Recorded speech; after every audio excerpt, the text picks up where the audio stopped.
Assalamualaikum warahmatullahi wabarakatuh. Saya Isis Tiada, NIM 20105011165 dari Fakultas Farmasi Universitas Wahid Hasyim Semarang. Saya akan menyelesaikan sebuah kasus pada mata kuliah praktikum statistika farmasi.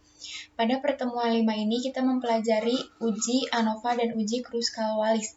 Uji ANOVA itu uji yang dilakukan lebih dari 3 variabel, biasanya itu 5. Uji ANOVA ini merupakan uji parametrik yang asumsinya harus terpenuhi. Nilai signifikannya itu harus lebih dari 0,05. Cara untuk bisa mengetahui nilai signifikannya lebih atau kurang, kita harus melakukan uji normalitas dan uji homogenitas terlebih dahulu. Uji Kruskal-Wallis itu merupakan uji non-parametrik. Uji ini digunakan apabila asumsi parametrik pada uji ANOVA tidak memenuhi syarat. Di sini saya menggunakan SPSS 20. Langsung saja kita mulai mengerjakan kasusnya. Seorang penelitian melakukan sebuah penelitian mengenai aktivitas anti-aging ekstrak etanol herbal alfalfa, EEHA, melalui penghambatan enzim hyaluronidase berikut data penelitiannya. Langsung saja kita ke SPSS 20. Sebelum kita mengisi data view, kita mengisi variabel view terlebih dahulu. Name-nya kita isi EEHA 250 pada baris pertama, pada baris kedua 500, baris kedua 750, baris keempat 1000, dan baris kelima 1250. Desimalnya semuanya kita samakan 2, labelnya kita tulis ulang, terus yang lainnya abaikan, measure-nya jangan lupa diganti scale. Kasus yang tadi kita masukkan pada data view. Kemudian kita melakukan uji normalitas. Yang pertama kita klik analyze, lalu descriptive statistic, kemudian kita pilih explore. Semuanya kita masukkan ke dependent list.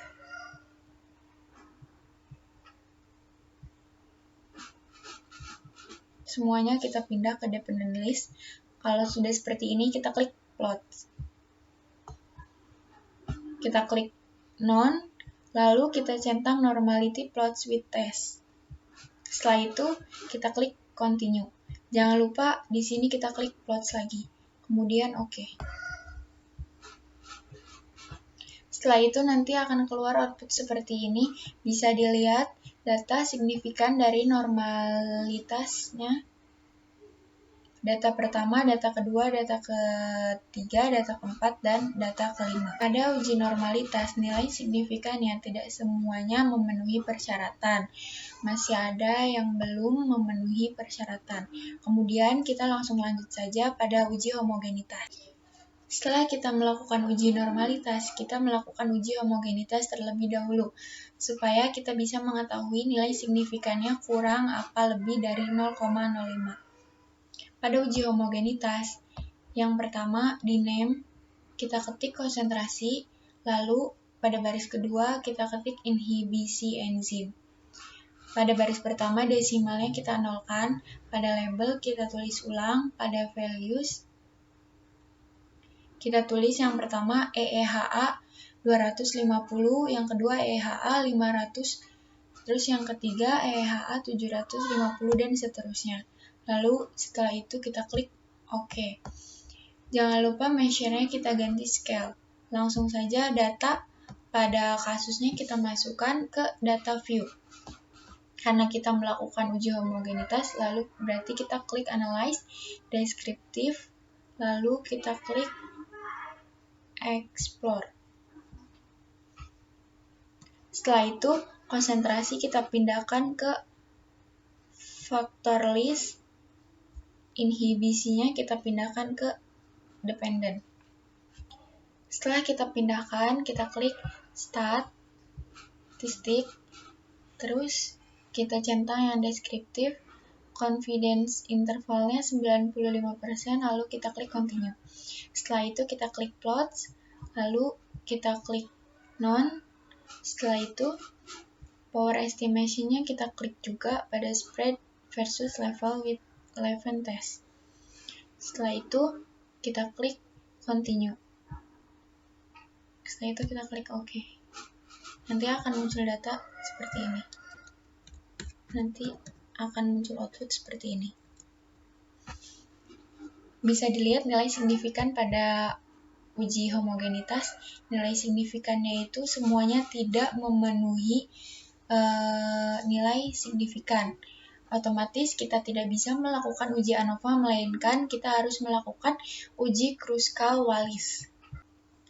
Setelah kita melakukan uji normalitas dan uji homogenitas, kemudian nilai signifikannya itu kurang dari 0,05, itu berarti kita harus melanjutkan ke uji Kruskal-Wallis. Jika nilai signifikannya lebih dari 0,05, kita harus melakukan uji ANOVA. Sedangkan di sini uji homogenitas dan uji normalitasnya itu tidak memenuhi persyaratan. Lalu pada uji homogenitasnya itu tidak homogen, nilai signifikannya itu kurang dari 0,05, maka yang harus kita lakukan yaitu kita harus melakukan uji Kruskal-Wallis.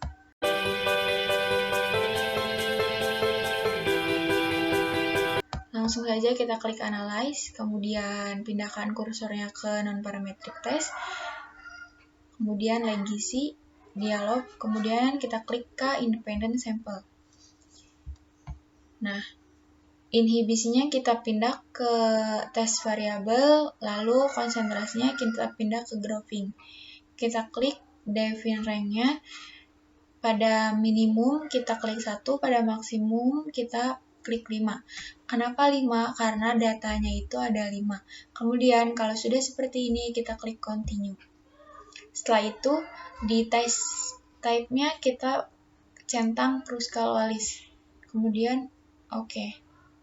Setelah selesai nanti akan muncul data output seperti ini. Yang dilihat pada Kruskal-Wallis tes ini nilainya kita bisa lihat di asymptotic. Asymptoticnya ini di sini yaitu 0,0000. Itu berarti kurang dari 0,05. Jika nilai signifikannya kurang dari 0,05 itu berarti ada perbedaan. Jika nilai signifikannya lebih dari 0,05 itu berarti tidak ada perbedaan. Kesimpulannya yaitu berdasarkan hasil penelitian tersebut ada perbedaan antara konsentrasi EEHA terhadap penghambatan enzim hyaluronidase. Mengapa terdapat perbedaan? Karena kita bisa lihat di asymptoticnya, karena nilai signifikan dari Kruskal-Wallisnya itu kurang dari 0,05. Mungkin itu saja yang bisa saya sampaikan. Mohon maaf bila ada banyak kesalahan kata ataupun kesalahan dalam pengucapan. Saya minta maaf. Assalamualaikum warahmatullahi wabarakatuh.